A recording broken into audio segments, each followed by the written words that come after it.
Welcome back to the Football Terrace. Big reports this morning going into the early afternoon that Manchester United are close to landing a deal for Mauricio Pochettino. A number of journalists out of France are now claiming that United have told and have informed Poch that they are willing to meet the compensation stroke buyout clause to remove him from his contract at PSG. There is still no formal contact between Manchester United and Paris Saint-Germain as of this time, but that is meant to be almost the last final piece. PSG are working towards a deal to try and bring in Zinedine Zidane, who is the #1 choice, whose agent is also pushing for the move to go ahead. We'll delve into them reports and much, much more on today's episode of Straight Facts. I'm, of course, joined by none other than Lee Gunner. How are you, sir? I'm good. Hola, buenas tardes. Mate, it's freezing cold here, by the way. I always think of you when I wake up and it's like frost on the grass, and I'm like, I do wish I was in Spain right now as well, to be honest with you. It's 23 degrees. It's so windy though, man. It's been really, really windy the last couple of days. Like gale force. There we go. I'll take the heat, though. I'll take the heat, no doubt. I mean, so much to delve into on today's show. Pochettino getting closer to Manchester United. We will be looking back at Arsenal's performance at Anfield as well. Plus, viewers, if there's any subjects that you want Lee and I to speak about during this show, get your comments in, members and super chats. Kind of set the agenda for us a little bit as well. But I wanted to delve into this news. This come from a European. There's lots of stories today. Julien Laurent saying the deal can get done quickly. Simon Stone stating that United believe this can be done quickly. Samuel Luckhurst, lots of credible sort of UK journalists, and then an update from a guy called Santi Aona, who works for a number of European correspondents, very popular in France. He has stated that Man United have now let Pochettino know that they are ready to pay the £10 million compensation to sign him as Solskjaer's replacement. PSG are now looking to find a replacement themselves, with Zidane being the #1 choice. And the agent of Zidane would like to see him at Paris Saint-Germain. That is kind of the most recent news. What is your take on Man United being so heavily linked with Poch? Do you think it's going to happen? And is he the right choice in your opinion? That's a good question. I think, like we were just talking backstage about PSG, like to win a title with PSG is not meaningless, of course, but it's not winning a title with Man United, is it? The Premier League's obviously a lot tougher. There's a lot better teams in this league. The competition all the way down the league. We've seen teams at the bottom beat teams at the top. That very, very, very rarely happens in France. PSG just steamroll everyone pretty much, and the benchmark is in Europe for them, pretty similar to Bayern Munich. It's the benchmark of doing it in Europe. Like if you don't do it in Europe, you're probably sacked. So I wouldn't be surprised. Well, I would be surprised if he left, because he hasn't got a massive trophy haul on his CV. So if I was him, I'd maybe stay, do the season, and then potentially leave. But then by then, Man United job could be gone. So do I think it'll happen? Yeah, maybe. Yeah. If I was to put money on it, I'd still go Brendan Rodgers over Poch. I think he's the easiest one to get, because I think he's on the verge of the sack anyway.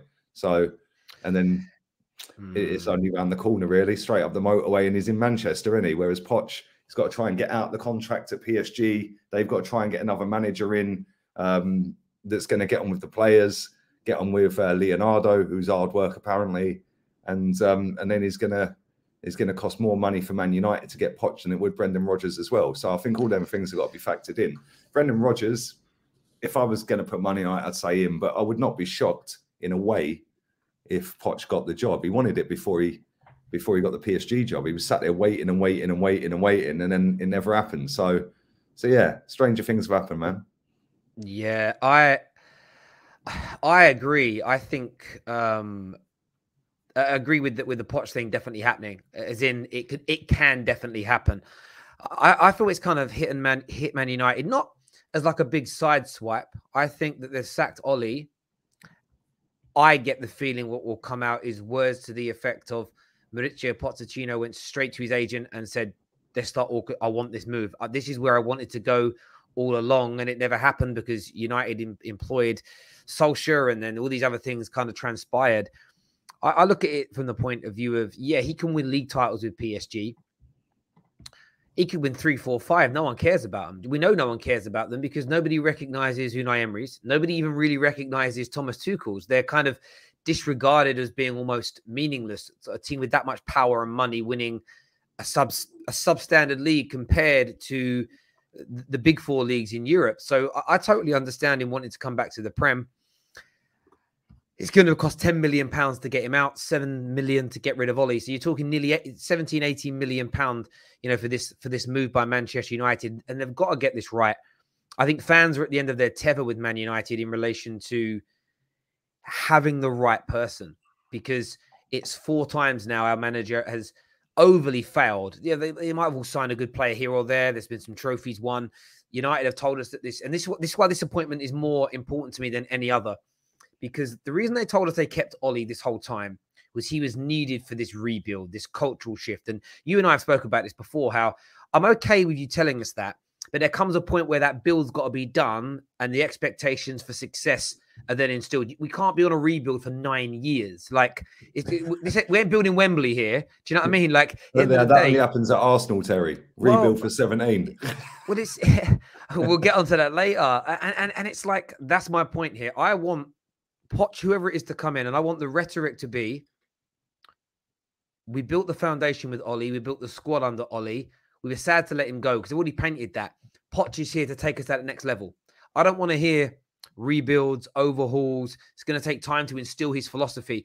I legitimately want a manager now that comes in where the clubs say we're going to grab the ball by the horns and we expect to win.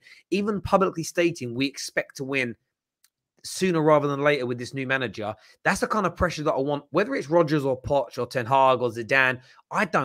To a degree, I don't care. I'm more looking at the club setting those standards. If we give the manager a get out of jail free card by saying might take 18 months, 2 years for them to implement their players and philosophy for it to work, I'm almost writing that manager off straight away. Reason being, 4 managers on the bounce have been treated like that, given that leeway, and 4 managers on the bounce for a club of our size and standard, it has failed. In terms of these stories themselves, when you've got Samuel Luckhurst, Simon Stone, Julien Laurent, Santi that I've mentioned, and a plethora of other journalists, I'm probably missing some people's names off, Duncan Castles, all pretty much pushing out the same news, you know it's real. There's too many journalists from different walks of life claiming the same news to be true. And I hope it happens, because I've seen some of the reports today about potential interims, and Carrick's one of them. Steve Bruce is another. And you sort of think that legit, right? The Athletic went with it yesterday, and I'm like, oh, that's Steve Bruce and he wants it. And then the Football Insider, that I deem to be quite credible, they get a lot of stories right, said that Fergie has earmarked Bruce as a potential interim. Imagine Bruce. Oh, mate. So, when people are like, no, I don't want Poch, I want to wait until the summer.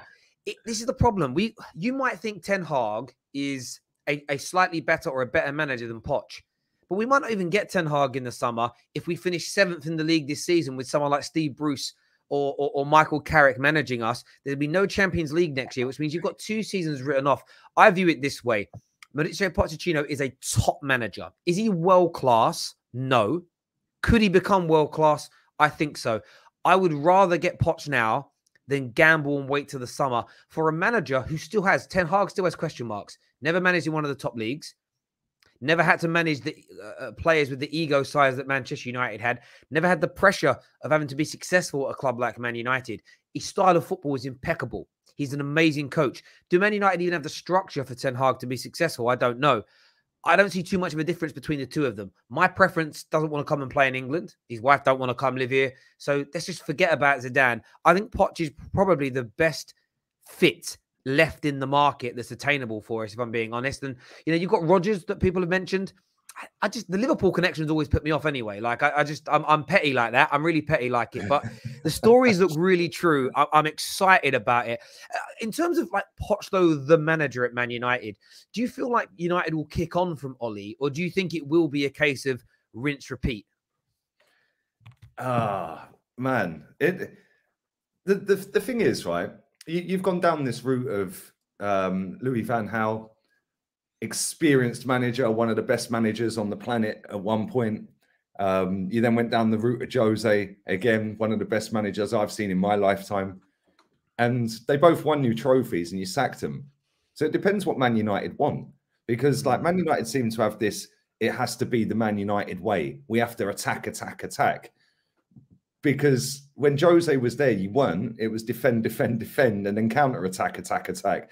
And your fans didn't like it. The club sacked him. Now you've gone down the Ole Gunnar Solskjaer route of, oh yeah, look, oh, he's an ex-player and this and that. But you seem to be happy not winning nothing. So it's like, what do you want as a football club? It's very similar to Tottenham in a way, because Tottenham seem to have this fantasy about playing attacking football. But then you get a manager that's Jose, gets them to a final, and you sack him before it. And it's like, what do Man United actually want as a football club? Where do they want to be as a football club? Because that will determine what kind of manager you get in there. If you end up with Steve Bruce on interim, I'm sorry, mate, you finished. Oh, mate, I couldn't agree with you more on that. And your point around the club setting the standard is so key, because the Ollie in, Ollie out, but do you know what's really funny? There are Man United fans right now panicking that we're not going to employ the manager they want. And these were like staunch Ollie outers. And I'm like, do you see my point about not for a period of time not being overtly bothered about Ollie staying or going? Because we could appoint a manager that's also, forget whether he's better than Ollie or not to a degree, we could end up appointing a manager who is also substandard. So if you go from one manager that's substandard to another manager that's slightly better but substandard, what's the difference? Yeah, the benchmark shouldn't be just being better than Ollie. Exactly. Most managers are better than Ollie. And that was my take on Brendan Rodgers. I know the football's going to be better, but will he win us the trophies? In the short term, better looking football will make us happier. But you know what? With the squad we've built, the money we spend, for me, coming third, coming second, but knowing we're never going to be good enough to win the title, we might as well come 10th. Like being in the Champions League, but knowing you can't win it because you have an inadequate manager is wrong for me. And every time we bring a coach in, as you've said, the standard is, well, we're not ready to win yet. We're going to be ready to win in a few years' time. We change the manager and we kick the can down the street. And I'm sick and tired of it. Under Ollie, a lot of people were relaxed about him remaining because they were telling us through credible media sources they were building something for the future. You've told us on the sacking of Ollie that that's in place now. So I see, for me, if Brendan Rodgers comes in, it's inside 3 to 4 months. I want to see the changes like Tuchel implemented at Chelsea. Maybe not a Champions League in your first season. That's like an added bonus. But I want to see almost instantly my team look better. We should be aiming for the best managers in the business, not coaches that are learning, not coaches that are going to take 18 months to adapt. That for me can't be the case. So they've got to get this appointment so spot on, whoever it is. And look, I'm excited about the prospect of Poch because there's parts of his game that I really like and enjoy. But I do still hold that reservation over him. I'm not going to hypocrisize myself. Can he get over the line to win these major trophies? There is no proof that he can. There is no proof he can because he hasn't won anything. And that's still that's the only concern I have about Poch. I think the football will look better. I think we'll be competitive. I think he'll develop our youngsters well. I think he can take this squad that Ollie built and add a few players to it, but pretty much get success on the field out of them quickly. It's just whether he can turn all of that into winning titles and winning Champions Leagues. That's my only reservation. But if we announce him tomorrow, I'll be excited and happy. I'm seeing a lot of people online say he's not that good. He's this, he's that, he's the other. I'm like, cool. You're never getting, nobody's ever gonna, like, not everyone's gonna agree, are they? You're never gonna have 100% of your fan base agree on a manager. There's always going to be people that don't want the manager because they didn't get the one they wanted, for example. But would I be right in saying as well that Carrick can only have that job for 6 weeks? He ain't got any coaching badges. I've read something similar to that. That essentially he's got to can only have it for 6 games. I'm sure though there is some way. I'm sure there's a way around that. I'm sure there's a way around it with an appeal or whatnot. But the thing with Michael Carrick is, when they first said something about Carrick, where they said, if his results are good, they'll keep him on as the interim. And I thought, that makes sense. And then I sort of reflected on it last night, and I'm thinking, no, I don't want that, because you should have had a plan for the last 6-7 weeks of what you're going to do if you sack Ollie. Minimum. You've basically just removed the front man, the face. That's all you've done, because the coaching staff are exactly the same. Exactly. It's like taking Boris Johnson out of his job. It's still the same people running the country. He's just the face. Yeah, and it's the same with Ollie. He weren't taking training. Carrick and McKenna and Fletcher were. Like he was just the face, isn't he? Like Yeah, so no, you've essentially got rid of yeah. a problem, but you haven't got rid of a problem really. No, Just yeah, got rid of the link. And that's why if we can't get Poch, there still needs to be an interim and some new coaches implemented. I think that will keep people at bay. The interim needs to be a manager that has,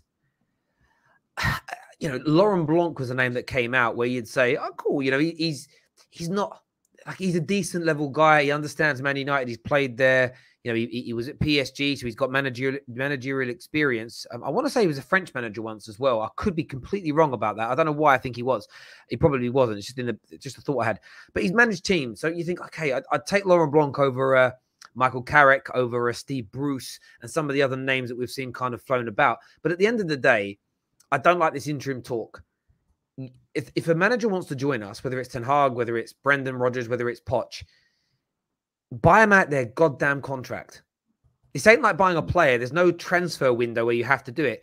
What's it going to take? Even if the club says, no, we don't want you to talk to our player, we're not going to accept your compensation offer, speak to the player's agent. There's no rules against that, and find out how much it would cost for the manager to buy their own contract out.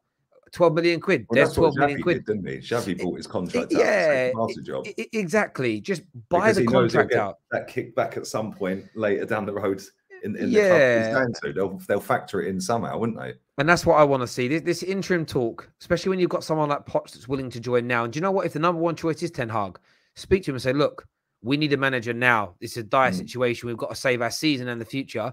You want it. You're our number one choice.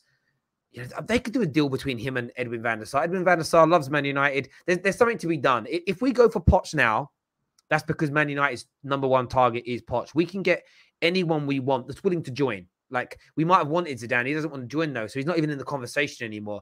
Like, Ten Hag, I've heard, would come, but he wants to come in the summer. Rodgers wants to come in the summer. We've got to be Man United here. We're bigger than both those managers as a club and say, if you want the job, it's now. It's now or never. You've got to come and do it now. We need to be far more assertive in how we negotiate. And I think that's why Poch is looking to push for this because, as you said at the top, I don't think he wants to wait until the summer and maybe somebody else comes in. Maybe Laurent Blanc comes in, does an amazing job, and they end up offering the interim the job again. Like, that won't appease Man United fans, but it will stop Pochettino from getting his dream job. So, yeah, it's going to be an interesting take. Viewers, we do want your thoughts and we want your feelings on this Pochettino news as well. Any questions you've got for us, please let us know. A few people have guessed at the Football Terrace secret phrase. It isn't, it's up for grabs now or power shift. The phrase isn't. Is it free hit, Terry? Is it free hit? And we'll talk about free hits a little bit later. I've been triggered about that the last few days. There's no doubts about it at all. We're closing in on 200 likes, which is amazing, people. So a big thank you to all of you for that. I've seen Mark Hughes being branded about. Yeah, look, if Mark Hughes, Steve, if any of these managers get this Man United job, I will cry. I will legitimately give it to Roy Keane. He'll shape them all up, mate. Give it to Roy Keane. Give it to Keno to the end of the season. He'll either have them all in tears and totally down tools, or you'll end up in a title race. There won't be any middle ground. Yeah, it's true. It's true. I don't think the modern day player could handle a Roy Keane. Oh, mate, could you imagine him? He'd go in and kick the shit out of a few of them, wouldn't he? They'd be gone. They wouldn't be able to take the criticism. Can you imagine him if they lost the game and he went in the dressing room and Lingard's dancing? Can you imagine what Keno would do? It's just like it just wouldn't go down very well. It wouldn't go down very well at all. I think like the Wayne Rooney's age group, like the last age group that were kind of that old fashioned men. I think it was Rooney recently said like he'd never experienced it at United before, where they'd lose a game and then people would be in the dressing room still happy and jolly. He said under Fergie, if you lost the game, it was like a morgue. You're just sitting there in silence. Yeah, and I kind of feel like waiting for the hairdryer to come out. a lot of Man United fans defend that and say it's the modern day game. You've got to move with the times. My question would be, no, not at all. What's Man City and Liverpool's dressing room like when they lose? If you can show me that Mo Salah and Jordan Henderson are dancing and doing social media FaceTime posts after they lose games, then I'll accept that that's acceptable. But I don't think they're doing that. I think there's a winning mentality, and when you lose, you can't be like that. It's impossible. I've never lost at anything in my. I lose little sales deals. Oh yeah, we're gone with another company. I'm raging for 2 days. My head's gone. I can't be like, oh, it's all right. I'll get the next one. I'm fuming, but maybe that's just me and being competitive. But I've got a chat here that says top 1 goals second, in. someone's at my door. Yeah. No worries, mate. This says here top goals in the Prem. Salah top assists in the Prem. Salah. Trent has 50 career assists, 2 at 23. Dani Alves was 29 when he got 50. Cancelo is 27 with 28. Obviously bigging up Trent there. Yeah, Trent's assist ratio is sensational. One of the best creators from that fullback position ever. There is no doubt about it. That part of Trent's game is clear, pound for pound, at his age, no doubt. I don't think anybody's ever denied that, my friend. So thank you very much indeed. Waking and baking, tuning into the terrace. Wait to turning into the terrace. I was like, I don't know what that means. Waking and baking. You waking up straight away and having a bake, bruv. Jeez. Go on, my guy. Get ready for the football today as well. That's why the show's earlier as well today, people, because United kick off stupid early today, 5:45. How do you think United will get on for a few games, though, without a proper manager? Do you think we got Villarreal and then there's Chelsea, then you boys? Like, how do you think Carrick's going to get on?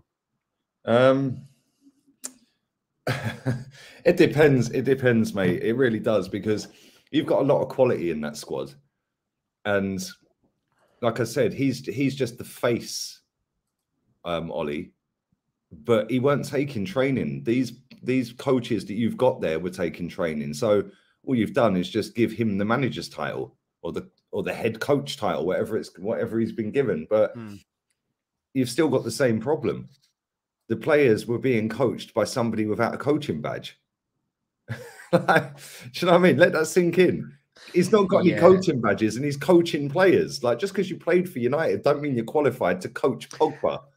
Like, or coach Bruno or Ronaldo. Do you know what I mean? I agree. I agree that an overhaul in that area is certainly needed. And there's another report today about the players just not liking the approach of McKenna, the way he talks to them, the way he treats them. And these are young coaches. And the problem is with young coaches, when you're suddenly talking to like players that are only, some of them are only kind of, in Ronaldo's case, he got to only be like 4 or 5 years younger than Michael Carrick. He's only going to be, in and around the same age as McKenna. When you've achieved what Ronaldo has, and then you've got someone like McKenna telling you what to do, but also not telling you in a way that is nice. They say he's a bit like a school teacher. The irony there with the PE teacher connections. I just think those things need to be looked at and addressed. And that's why getting this new appointment, whether it's interim or permanent, is so key.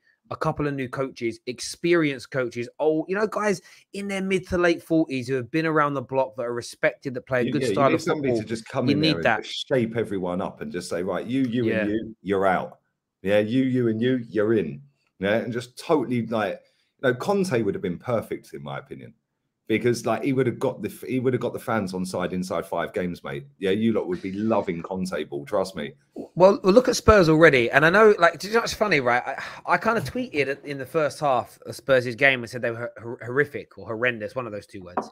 They mean the same thing, and everyone's like, "You said though, Terry, that he would turn it round and they would make top 4," and I'm like, I said they'd make top 4 if Man United kept Ollie. If Man United bring in a proper quality coach with our squad, I think we'll do it. But you saw Conte's style and Conte's approach in that second half. He blasted them at halftime, and you saw that improvement, and you saw a different Spurs look like they had more energy in the 80th minute than they did in the 20th minute. And it's going to take. Sorry to cut you off, that's right, mate. A very good friend of mine. I was sitting there playing FIFA last night. And we just had the little headset on and we were chatting. He's a Tottenham fan. Right, known him 20 years, right? And he said, "Did you see the way Conte was getting the fans up? He's going, come on," because like he could sense the atmosphere, and it was a nervous atmosphere going into the last minute of the game. Leeds were going to throw everything at it. That's what they'll do in stoppage time. And he goes, and on a different day under a different manager, we would have bottled that and they would have equalised. And goes, but Conte got the fans so loud that it almost helped the players, because they were like, right, the fans are not nervous, so we can keep playing.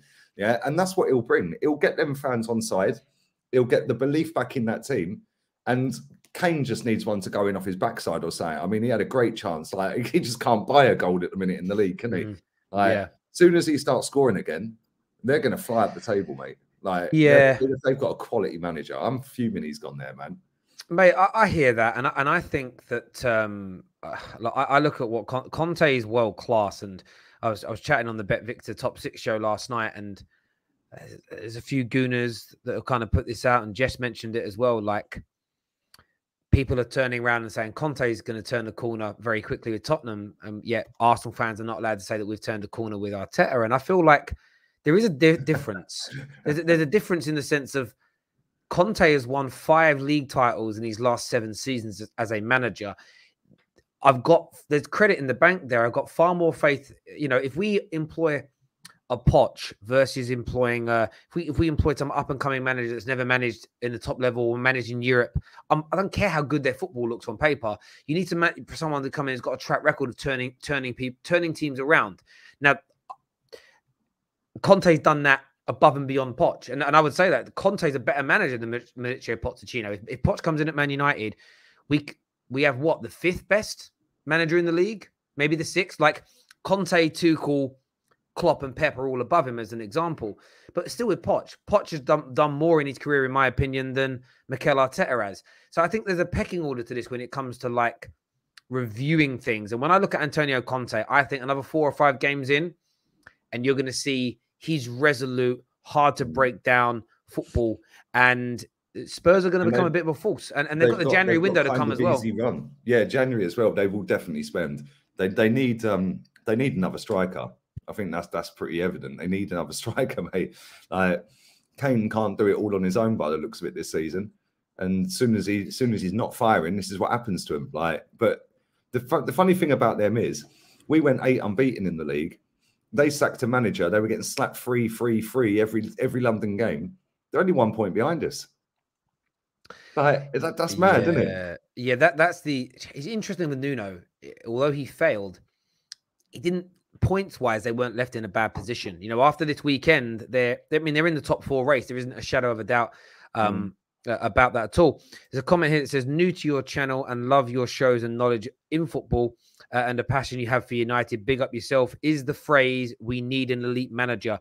That isn't the phrase, buddy, but thank you very much for the compliment. Keep those guesses coming, people. Remember, if you're sitting there waiting for another clue, you need to get us past 750 likes and then you get another clue. But don't wait for the clue because somebody else might get it.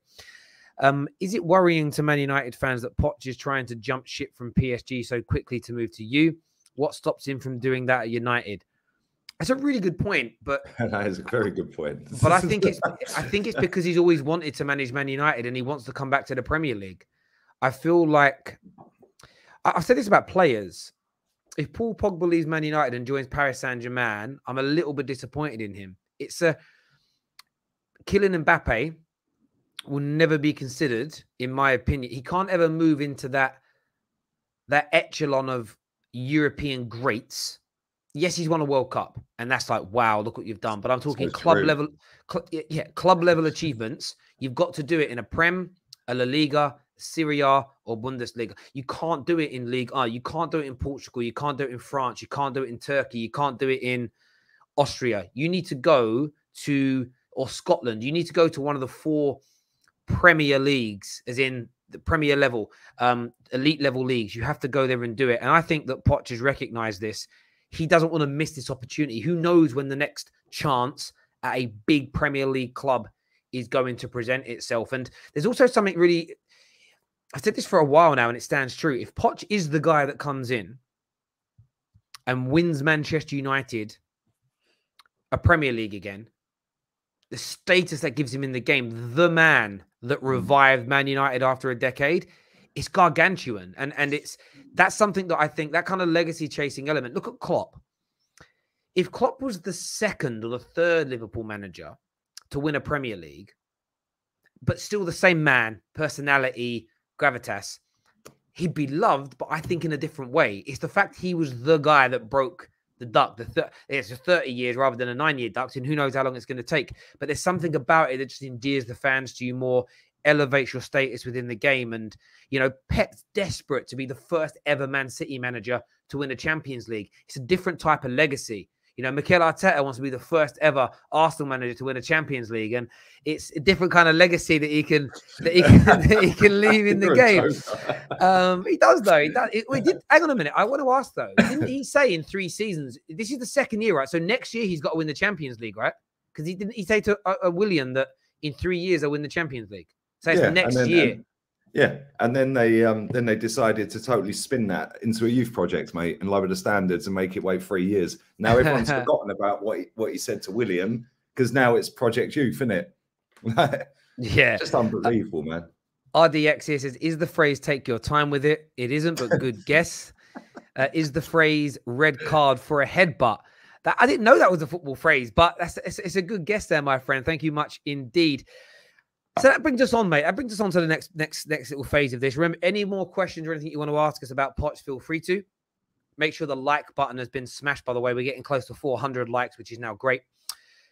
But Arsenal, you got an absolute beatdown. You got an absolute beatdown at the weekend. 4-0. Without the brilliance of Aaron Ramsdale, it could have been 6, 7, 8. I mean, he pulled off 2 or 3 saves in that first half, which were just, you know, those kind of saves where you think, that's not even, is that legal? Is that legal to make that save? Is it normal? Is it right? Is it human? He was sensational, Ramsdale. Arguably the best player on the pitch, and he was on the losing team. He was that good, I felt, in goal. What was your take on it, mate? On first of all, on that individual performance? Let's be real. He's been 10 out of 10 since he got here. Like, honestly, 10 out of 10. And it's kind of worrying that every week our goalkeeper's our best player. I've been saying it. I said this to you. I said this to you a couple of weeks ago. I said, when your goalkeeper's man of the match every week, it's not sustainable. Like, because like, if he's man of the match and he's keeping you in the game, but they're not scoring, and then you come up the other end and nick it 1-0, like we were doing, then cool. That's not sustainable, because he got my man of the match anyway. I think Salah got man of the match overall. I wouldn't have given it to Salah. If I was picking a Liverpool man of the match, Oxlade-Chamberlain. I thought he was brilliant, absolutely brilliant. And it's funny because he was our ex-player, isn't it? But when you concede 4 at Anfield and your goalkeeper's still the best player, that tells you all you need to know about Arteta. You know, we're not creating, Terry. We're not. You know, people got on this little bubble of delusion about Arsenal because we went 8 games in the league unbeaten. Just look at the teams we've played. I expect to go unbeaten against them. And I was saying this, and everyone kept saying, "Oh, you're negative, you're toxic. Why can't you praise him when he's doing well?" Well, when he does well, come back to me, because irrelevant runs of form that lead to a slapping at Anfield don't do it for me. Unless he wins the title or gets in a title race, don't come with this rubbish, because at the end of the day, we've seen this all before, Terry. Aaron Ramsdale has literally kept us in every game since he's been in that. And I know it's his job to keep you in games and make saves, but honestly, that could have been and should have been 8. And that's not even a joke. They should have had 8. He made a mad save in the second half from Jota. He had the one from Salah where he swiped it away from him. He had another great save in the first half as well from, I think it was it Thiago? Can't remember, somebody else. And it's like, you know, like, I don't understand what Arsenal fans are watching to think that this manager is somehow good. He's got his own players. Yeah, that's what they wanted. He needed 4 transfer windows. Well, he's had them. He's now got his whole back line. He's got his goalkeeper. It's his team. He's got his midfielders. It's his team. He's played Saka 82 times, I see today. He's the most played player in the Mikel Arteta era. And he's 20. And he done absolutely nothing again. I've been telling people for months about Saka. Yeah, but because he's 20 and he's come through the youth setup, like, you're not allowed to criticise him. Well, why? He's played over 100 times for the club. Like, if he's dropping 1 out of 10s and 2 out of 10s every week, why can't I criticise him? It's not a hate on Saka. It's the manager's effing him up. You know, it's mad. Like, Terry, I see some stats, right? I don't know if you see these. I want to read these out, because there's people actively sitting out there saying, "Oh, in the last 9 games, we're 3rd in the table." Yeah, the season started 12 games ago, not nine games ago, mate. Right. Goals this season, 13. That's 14th lowest in the league. Yeah, that's the 14th in the league. We've scored 13. Goals from open play, 7. That puts us 19th. Only Norwich have scored less from open play. XG, 13.8, so we're there or thereabouts. That's 12th. Big chances created, 7 in 12 games. That puts us 19th. Only Norwich have created less. Yeah. Do you know what I mean? It's mad. Aubameyang, 11 games this season, 4 goals, 1 assist. He's made 1 successful dribble in 11 games. So why is he constantly on the left wing? You know, there's no cohesion between defending and getting the ball forward. When I watch West Ham know what they're doing with the ball and without the ball. We seem to know what we're doing without the ball, but when we get it, we ain't got a clue where we're going with it. Yeah, and it's an absolute disgrace, mate. Like, if this was Unai Emery, they'd want him sacked. Yeah, I put a poll up on my Instagram story last night, and I said, if Klopp decides that he wants to leave Liverpool today and says, I want the Arsenal job, would you sack Arteta? 83% have said yes, we'd sack Arteta. So you don't back your manager then, do you? You're just backing him until something better comes along. Yeah, and this is why I get the ump with it, because at the end of the day, Terry, right, we used to act like a big club back in the day. Man Utd was at Tottenham, like doing a deal at Tottenham. We got wind of it, and Tottenham paid for his cab to Arsenal, so he signed for Arsenal. That's how we used to do business. No, we ain't letting him go there. We're having him. Yeah, Sol Campbell, we're having you. You know, that's what we used to do. When CONTE come available and we got wind that he was en route to Tottenham, at that point, we should have sacked Arteta and got CONTE. Yeah, 100%. I mean that. Yeah, because, like, where are we going? Like, where are we going? People were sitting there going, oh, but it's the youngest manager and the youngest squad. And it's Arsenal Football Club. I think people need to realise it's the 3rd biggest club in the country. Yeah, and to sit there gassing up players after a couple of games, I'm sorry, mate. I've seen it all before. That's why I don't do it, Terry. Like, Nuno Tavares, well done. You played a couple of good games against crap teams. As soon as you come up against Mohamed Salah, mate, you're passing players in on goal. Do you know what it is for me, right? I kind of look at it this way, that I think there've been some improvements this year at Arsenal. I feel like the unbeaten run, I think it's something as an Arsenal fan you should be happy about, but not go over the top with. I think the likes of Saka, who I think is a very talented player, Smith Rowe's performances this year, I think have been good. Your signings, I think, have been really, really good as well. Defensively, you've been better at times. I think there have been improvements. There are green shoots of hope. There's potentially light at the end of the tunnel as well. I think a lot of this, though, and there's a lot of sensible Arsenal fans out there that I listen to. Some more positive than you, some actually more kind of pessimistic about it than you are. But at the same time, there's an element of realism to it. We have Jess on the show that will say finishing in the top 6 would be an achievement for this squad and this manager. It shows progression, but then it's a case of wanting more and more after that. So everyone's got a different sort of take on how quickly they want to get back to. They want to get back to winning titles, but they still think it's 2 or 3 years away. However, again, one of the things that I know Jess and a few of the other Arsenal fans on the terrace have said that irrespective of how good the football is, if he doesn't finish inside the top 6 this year, he has to, like, no matter how much you support him, he's got to go, as an example. What bothers me is I think the overly positive Guna, the ones who said, and I'll quote some of their stuff in a minute, I think they undermine the improvements that have taken place. I think they overhype the quality that's there. I think they apply far too much pressure on this squad. Football, the only reason Arsenal fans and Arsenal Football Club didn't get more stick this weekend was because of the Ollie news. The Ollie news just kind of, we did a stream afterwards, did really well. But every 5 comments was, what's the updates on Ollie? They were there for the Ollie news still. Like, it was so big. And Arsenal fans even diverted to, well, at least we didn't get slapped by Watford. And I heard that. And for me, I had Arsenal fans say things to me like, I'm actually happy we got beat like this because I'm now looking forward to how we respond against Newcastle. And I'm thinking, the deflection and mental gymnastics that I'm seeing happen. I saw people say in the build-up to this game that this would be the weekend where the world would notice would see the corner that they've turned under Mikel Arteta because they'd be highly competitive.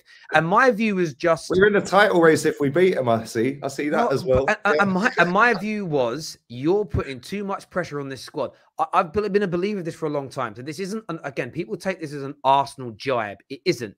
I believe when a fan base or a club becomes too overconfident, and I said it in the build-up to last week, I said if Arsenal go into this game and are complacent, if they mess about at the back, if they don't take Liverpool seriously, they could get caught on the chin. And I saw a team that, for me, I think it's been listening to certain fans. The hype and the buzz from particular groups of fans of Arsenal have been, we'll finish top 4. We could even be in a title race. We like the corner has turned. The progression is there. All we're going to see is a clear road ahead in front of us. And my view is you're not there yet. You have improved.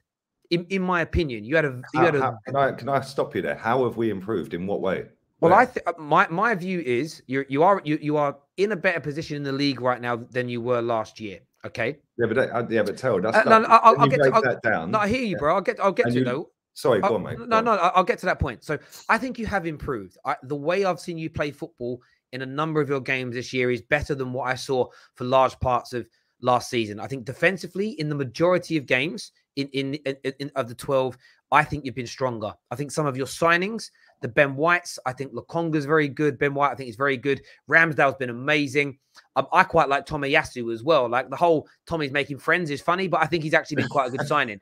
I think there have been improvements, but there are still lots of areas that need to improve. Your open play attacking statistics, the amount of chances that you create, all these areas need to improve tenfold for me to start believing that you are a genuine top 4 contender when everybody else is on point. Equally, the improvements I think I've seen in these opening 12 games, and there have been 3 or 4 bad results in that as well, I now need to see that for the next three quarters of the league for me to turn around and to even start to believe that Mikel Arteta has turned it round, because there's no body of work before this for Mikel Arteta to work from. He isn't an Antonio Conte who's won league titles elsewhere and in the Prem that could have a bad run of games, but you know that he's got the ability to turn it around. We don't know what Mikel Arteta is capable of because he's never done it before. So I can only judge him on what I've seen so far. And I see a young, inexperienced manager with some really good ideas, but not put them into fruition yet. And I think there's lots of level-headed Arsenal fans. There are some negative Arsenal fans, but there are a group that are putting ridiculous levels of pressure on this club by talking about you having like the third or fourth best squads in the league, the best this, the best that, the best the other. And I'm just thinking, you don't need to apply that pressure. This is what they do, Terry. It's crazy to me. Never move forward as a football club because they have 3 good games, and all of a sudden we've got the best right back in the league, we've got the best keeper in the world, we've got the best young player on the right wing, the best midfielders, we've got the best this. Well, if we got the best of everything and the best young coach in the world, why do we keep getting slapped? Yeah, like Terry, I'm like, honestly, mate, like I'm looking at the league table right now, yeah? I want you to do some maths, Tel, right? We've got 6 wins out of 12 games played, right? 12 times 3 is what? 36. Yes. Right? So that's pretty much a third of the way through the season, right? Yeah. We've got 6 wins. Last season, we finished with 18 wins. So 6 times 3 is 18. So we're going to get about the same wins, roughly, if it goes to plan, yeah? We've currently got 2 draws. Times that by 3 equals 6. Last season, we got 7. We've currently got 4 losses. Times that by 3 is 12. Well, we had 13 last season. How the fuck has he improved, mate? Based on that, he has had 17 losses in 50 league games. Why is he here? Why is he still here, mate? And this is the point. This is the point, and this is it. I feel like there's been improvements, but they now need to continue to escalate up. So he can't, what he's done in 12 games can't repeat. It needs to get even better. So in the next 12 games, I'm just throwing 12 out there, if this trajectory you're talking about is real, then you're only going to lose 1 or 2 of those games. You're going to have far more dominant performances and everything else. I just think people need to slow down, because I think I'll try to explain this to a few gooners over the weekend at the studio. I'm like, the reason you get so much crap is because for nearly 20 years, we have heard this will be good in 2 years' time, rebuild. Oh, look, we've got the squad now. It's going to happen. And I said it's jarring for people. one of the reasons why when you look at Man United now, I don't want to hear any bullshit about rebuilds is because we've done the rebuild. I don't want to listen to no PR spin around, oh, we're making a few internal changes, so it's now going to take time to get things to motor forward. No, top clubs don't take that long to rebuild things. Every 2 to 3 years, you're being strung a line, and that's what infuriates me about it. There comes a point where you need to start demand. If you're as good as you say, you have to start demanding quality. And every now and then you can get a slap in. It's too regular. Sorry, go on. No, mate, I'm done. I was going to say they're so hypocritical with it. Like, have a look at Chelsea, right? Chelsea have got Chalobah, they've got Reece James, they've got Mason Mount, they've got Hudson-Odoi. And I'm sure there's plenty of others that are about 23 and under. Yeah, they've got Kai Havertz. I don't know how old Timo Werner is, probably 24, 25 maybe. I don't know, right? But I'm sure that I've missed a few others. Sarr, he's about 21, isn't he? Right? So they've got what I look at as a proper project youth, right? Now factor in the fact that their top striker that they spent 100 million quid on has barely played this season through injury. And then Saul Niguez, who they signed, right, has been sat on the bench all season. If Tuchel can take a team from 9th to 1st, why can't we? Because it's essentially the same team. Well, because you know why that is. It's because the squad isn't as good as people make it out to be, and the manager isn't of that level. Which is also why, by the way, again, I try my best, and I know that I don't always get my opinions are not always right. Even some of my facts are not even always right. I had that yesterday where I made a claim. What I mean by that is you think you know a fact and then somebody disproves it. But I'm quite consistent in this. If you can show me with the fact that, like a new fact that proves my fact wrong, I change my mind instantly, as an example. And for me, as I've said, I think there is the potential for Mikel Arteta to be a top quality manager. There's always that potential, but we have no evidence to suggest that he will be yet. He has won some good games. And look, he has won an FA Cup in his career. I saw Roberto Martinez win an FA Cup, but I still don't necessarily think he's a top-class manager. Look, he's done okay at Belgium, but I don't think he's as good. Yeah, go and ask Wigan if they'd rather be in the Premier League, though. Yeah, of course.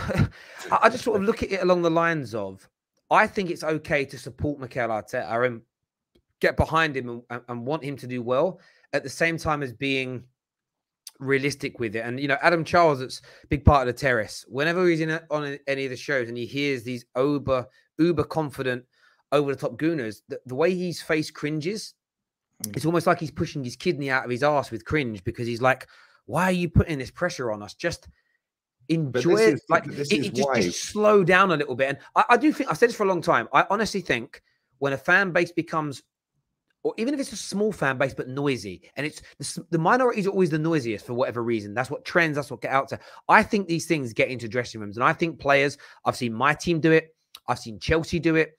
Sorry, 100% footballers watch my channel.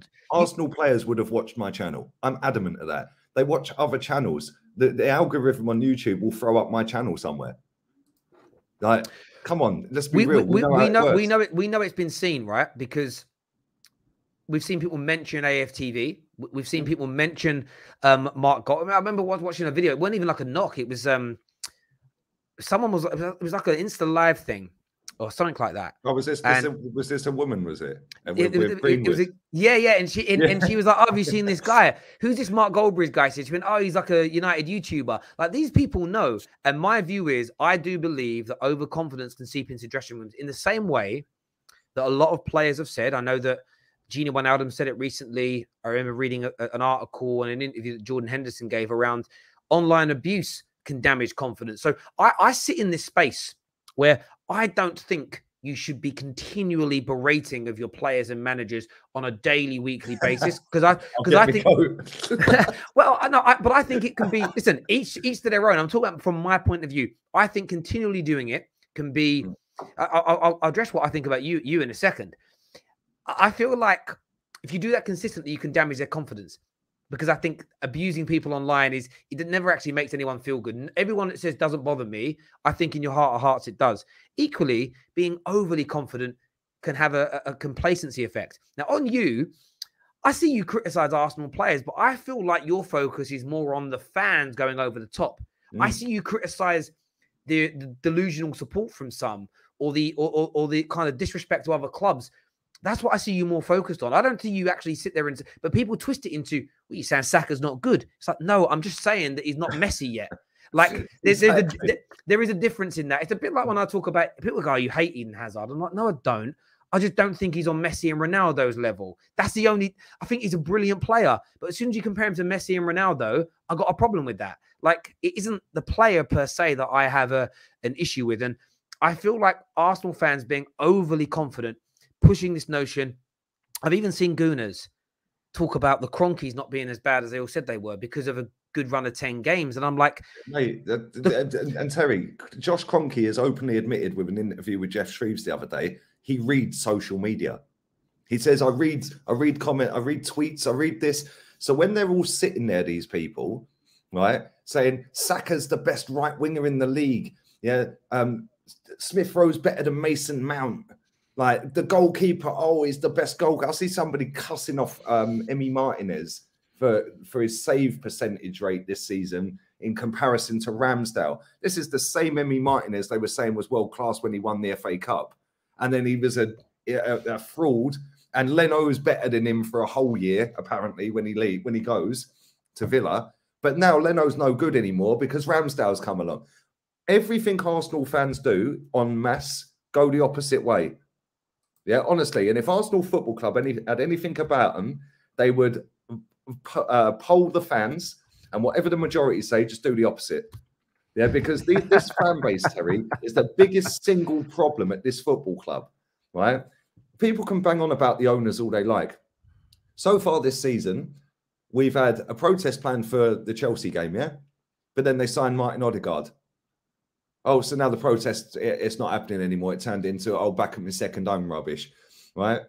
Then it's, oh, well, the Conkeys ain't as bad because we've been on a 10-match unbeaten run. Oh, this player's this player's that, right? At the end of the day, Terry, right, this fan base are the reason we ain't won nothing, league title-wise, because when you're getting served up the bare minimum by the ownership, they're playing to the masses. They're playing to what their customers are accepting. If the customers start rioting, they have to give out more, don't they? And our customers, yeah, are happy pretending we're great, pretending this player's the best in the world and pretending the manager's great. Like, every time I see Arsenal fans sitting there talking about Mikel Arteta and his drip and his hair and he's the best, they base it. They fancy him, Terry. I'd rate him if they just said it. Like, everything they say about Arteta is not based on football management because mate, don't lie. He's crap. I hear a lot of that. And as I've said, do you know what troubles me about it is there's a lot of Arsenal fans that sit within the middle. And whether or not you want Arteta to stay or go is almost irrelevant. They recognize the problems and all the areas that need to improve. They also see some of the improvement areas and sort of act and sort of go, okay, I can see where that's worked and this player's progressing and that's a good signing and it's a good run that we're on, but we've still got to get better in all these areas. And I kind of sit there. Again, I use Jess as an example because she does a lot of shows with us. She got berated by Gooners when she predicted out of the run of 4 games and she predicted 5 to 7 points. And she was absolutely berated, like negative, that's ridiculous. And after 3 games, you had the 7 points. People didn't even wait for the Watford game before they were like, see, you were wrong. And I'm like, and she ended up like, I told us this, you're mad. She was like, she tweeted saying she was wrong. I'm like, what if you lose to Watford? You were right. Like, slow down. It's you don't need. Why and even if you're wrong, you were wrong, but you were wrong by 1 win. And if you go like, it's almost. And how wrong were you? Like, one of those additional points was like a last-minute winner against Palace. Now, it doesn't mean the points totals are wrong, but your actual thought process was you just weren't sure at that point how consistent you were going to be over a 4-game period. And what I saw, and it's disgusted me, is that Arsenal fans. I kind of get why some Arsenal fans come for you. I get it, right? Because you are who you are, Lee. You can be rude of it. You're abrasive with it. I see a lot of Arsenal fans. I've seen Adam Charles do it. I've seen Igal get it recently at times. I've seen Jess get it. I'm defending these Arsenal fans that are part of the Terrace. I always defend my people.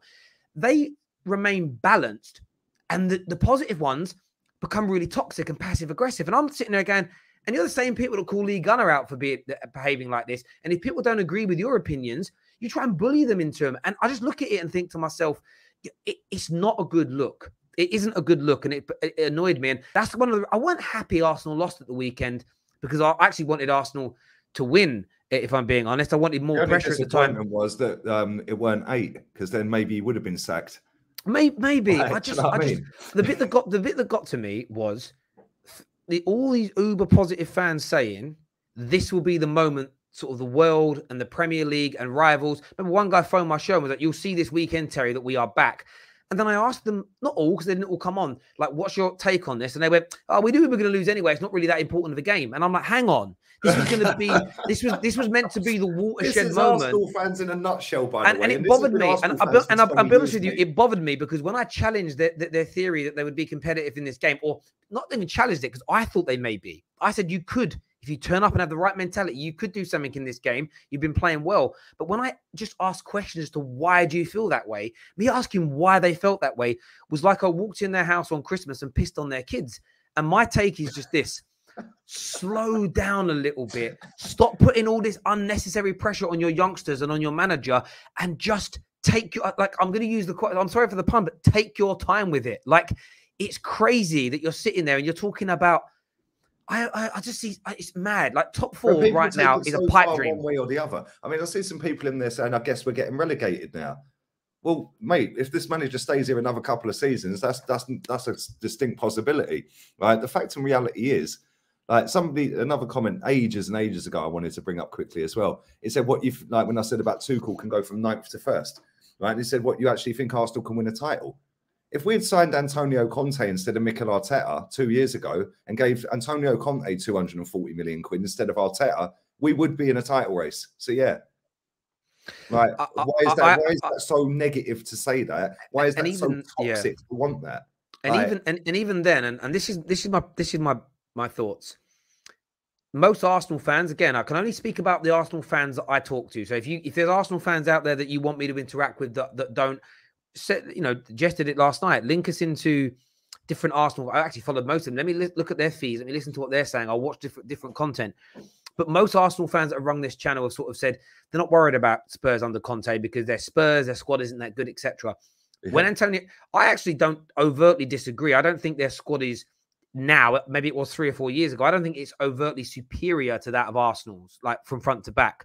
But you were going to see the difference between an elite manager and a fledgling manager. I think you're going to see the difference, and they will finish in front of Arsenal. And that's, again, Arsenal fans, as soon as I say that, they go, she's attacking my club. No, I'm not. You've got an agenda, Terry. I'm not attacking your club. I'm defending your club.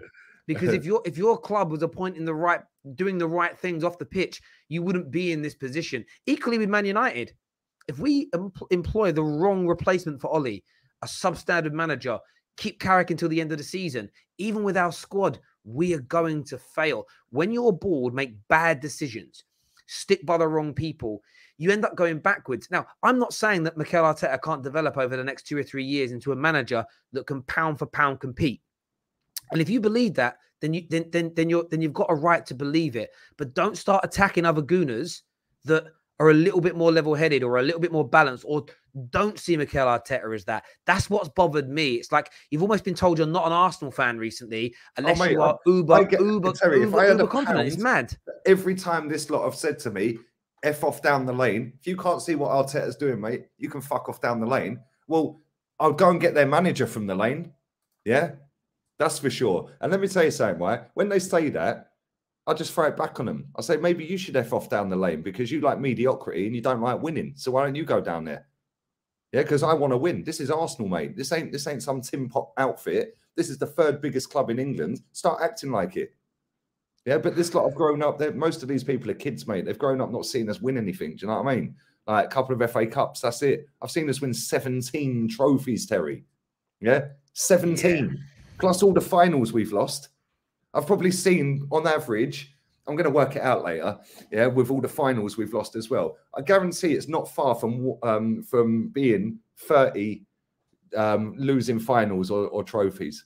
Yeah, that's nearly one a year in my lifetime. It has to be. And the thing is, I always say this to people about my club, Man United, and this is where Arsenal fans can say I've got an agenda, but listen to how I'm going to, depending on who we appoint as our next coach, you watch how much pressure I put upon my own club. I am neutral in this. I am neutral in this when it comes to the football terrace.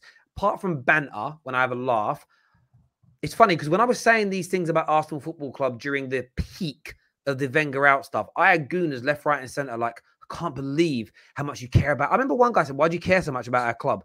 And I'm like, I don't like seeing working class people mistreated. And I believe that some of our billionaire owners of our football clubs mistreat our fan bases. I can put aside my rivalry with Arsenal because I want to see fans treated right. I don't like it. And I do think that Arsenal fans have been taken for a ride in the last 15 years. And it bothers me. It bothers me because of what all our clubs stand for, who built our clubs, where they all stem from. It gets to me. It really does get to me deeply when I see these things. But you'll see me put the same pressure on my club now. Equally, there's going to be a lot more pressure on Manchester United because we're at the other end of this now. And this is the irony in it. At the same time as with Man United is they talk about the process being built. You've told us the process is built now. There's no excuses not to win. There comes a point with Arsenal's growth where it's Arteta's 2 years in now. How long? And this is the question that, again, I don't get enough answers. How long until you demand the absolute best, as in you achieve this level of victory or you're gone? Because rebuild shouldn't be taking more than 2 to 3 years. And even if you believe it's still being built, how many, just tell me how much longer you think you should get. However, I've got some breaking news here. Mr. Burt from The Telegraph, who's a highly credible journalist, has just said that Paris Saint-Germain will allow Poch to go to Manchester. Sorry. Ooh. They will allow him to go. So reading this out, it's something that goes, will allow Poch to go if he asked to leave, but only on their terms, and would demand full compensation to be paid once they have agreed their own plan of action. So it does appear like this can happen. But as per a few other journalists today already, Santi being one of the first from France to say it, if PSG can find a replacement and Man United are willing to pay the £10 million, then Mauricio Pochettino will be allowed to become the Manchester United manager. This is all now on Manchester United. I know you've got to go, bro. Yeah, I'm 5 minutes late for my own show with Eunice. Sorry. I'm very sorry. Did you do super chats real quick? This says, does Ramsdale remind you of Schmeichel? He does look and act a bit like Schmeichel. I hear you. Is the phrase Bosman ruling? No, it isn't. That's a really good guess, though, Adam. Thank you very much for guessing. There's a few more here. Aubameyang scored more goals for Klopp than Arteta. That's interesting, Tay. I didn't know that. It's an interesting stat. That's because he didn't play left wing under Klopp. He played up front. Never understood the Saka hype. A diamond shines brighter than what it actually is when buried in a turd. A master of no trades, Terry. That's what he is at the moment. He's a jack of all of them and a master of none at the minute. But when a proper manager comes in, we'll see him shine. Yeah, I'm not going to pass judgment. I like him, but I hear you. Maybe he does need that better manager. Is the phrase worldy? The phrase isn't worldy. Thank you very much, Pab, for that guess, brother.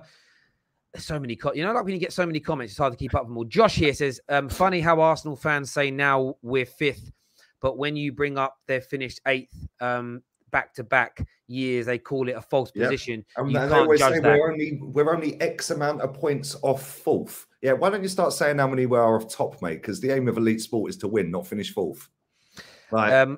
Question for Lee. Hi, Lee. What if a top-class manager replaces Arteta, but the players remain the same level of quality? Would you accept top 4? Well, if we're in a title race and we didn't win it, and we're in a title race, let's say, then yeah, I want to be in a title race. So if you go in a title race and you go down to the last 3-4 games of the season, you end up 4th because there's 4 teams fighting for it, then yeah. But not just the aim is, oh, let's just get 4th. No, be in a title race. We've spent £240 million under this manager. In fact, we haven't spent it. We've wasted it. We've wasted it. And before people start going, you've got an agenda and you've got this, come back to me in a year's time and tell me how many of these players he's signed are actually any good. Yeah, don't do it after 3 or 4, 5, 6 games. I've seen it all before with other managers, other players that you all gassed up, Mustafi and Koscielny. Kostafi, turn it in, you melts. Listen, everyone who's tuned in to me too. Listen, everyone who's tuned in today, thank you. We're live after Villarreal Man United. Until then, take care. Goodbye. God bless. And we'll see you all again very soon.